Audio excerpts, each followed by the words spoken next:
امتحانات کے دنوں میں اکثر طلبہ اور والدین انتہائی پریشانی دباؤ اور ذہنی تھکن کا شکار ہو جاتے ہیں۔ انسان کوشش تو بہت کرتا ہے لیکن بعض اوقات محنت کے باوجود دل میں بے یقینی برقرار رہتی ہے کہ نہ جانے نتیجہ کیسا آئے گا، سوالات کیسا ہوں گے، یاد کیا ہوا ذہن میں رہے گا یا نہیں، اور کیا امتحانی حال میں گیبٹ نہیں ہوگی۔ ایسے وقت میں صرف محنت ہی کافی نہیں ہوتی بلکہ دل کا سکون، ذہن کا اعتماد اور اللہ پر کامل بھروسہ بھی لازمی ہوتا ہے۔ اسی مقصد کے لیے بعض وظائف اور دعائیں انسان کے لیے ایک روحانی سہارا بنتی ہیں، جو نہ صرف دل سے خوف کو دور کرتی ہیں بلکہ انسان کے ذہن کو مضبوط، توجہ کو تیز اور یادداشت کو پختہ بنا دیتی ہے۔ اس وظیفے کا بنیادی مقصد بھی یہی ہے کہ طلبہ کو ایک ایسا آسان، مجرب اور پرسر عمل بتایا جائے جو انہیں اللہ پر بھروسہ کرنا سکھائے، ان کے خوف کو ختم کرے اور امتحان میں کامیابی کے دروازے کھول دے۔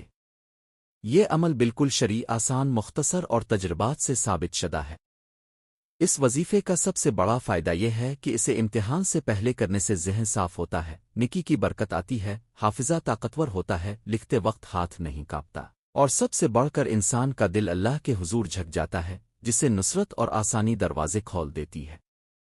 اس عمل کے لیے سب سے پہلے نیت صاف کرنا ضروری ہے، یعنی یہ نیت کہ اللہ، میں یہ وظیفہ صرف تیری رضا کے لیے پڑھ رہی ہوں، میرے علم میں برکت عطا فرما، مجھے میری محنت کا بہترین صلہ عطا فرما، اور میرے رزق حلال کے دروازے امتحان میں کامیابی کے ذریعے کھول دے۔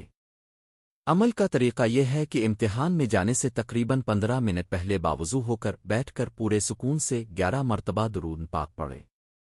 اس کے بعد انتہائی توجہ، خشوع اور یقین کے ساتھ افتح الما احکمہ کو صرف 2 مرتبہ پڑھے، پھر دوبارہ 11 مرتبہ درود پاک پڑھ کر دعا کریں۔ پڑھائی پوری ہو چاہے کم ہو یا زیادہ، نیت مضبوط ہو اور دل مطمئن ہو جائے۔ اس وظیفے کی اثر انگیزی اتنی زیادہ ہے کہ جب انسان اللہ کے ان 3 مبارک ناموں فتح، دروازے کھولنے والا، علیم، علم عطا کرنے والا، حکیم، حکمت دینے والا کو پکارتا ہے تو اللہ اس کی محنت میں ایسی برکت ڈال دیتا ہے کہ مشکل سوال آسان ہو جاتے ہیں، بھولا ہوا یاد آ جاتا ہے۔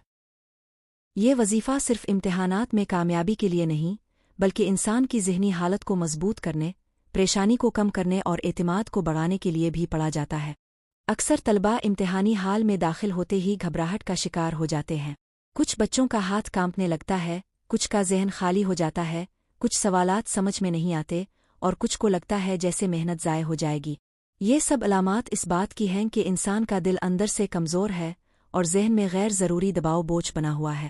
اس وظیفے کا کمال یہی ہے کہ یہ دل سے گھبراہٹ نکالتا ہے، سکون پیدا کرتا ہے اور ذہن کو مضبوط کرتا ہے۔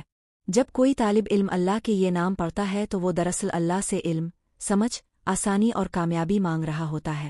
اس ورد کے ذریعے انسان کو روحانی طاقت ملتی ہے، اس کی توجہ بڑھتی ہے اور ذہن ایک دم روشن ہو جاتا ہے۔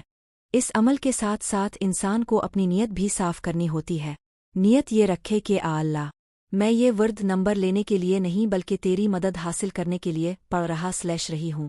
جو بہتر ہے وہ عطا فرما، اگر 100 نمبر لکھ دے تو تیرا کرم، اگر کم آئے تو اس میں بھی کوئی بھلائی ہوگی۔ جب انسان دل سے اس تسلیم کے مقام تک پہنچ جاتا ہے تو امتحان مشکل نہیں لگتا بلکہ ایک مرحلہ لگتا ہے جسے پورا کرنا ہے۔ اس وظیفے کے بعد دعا کرنا سب سے اہم مرحلہ ہے۔ دعا میں کہیں، اللہ میرے لیے آسانیاں پیدا فرما، میری غلطیاں معاف کر دے، جو کچھ میں نے پڑھا ہے اسے میرے ذہن میں محفوظ کر دے، امتحانی حال میں میرے ہاتھ کو مضبوط کر دے اور میرے دل کو مطمئن کر دے۔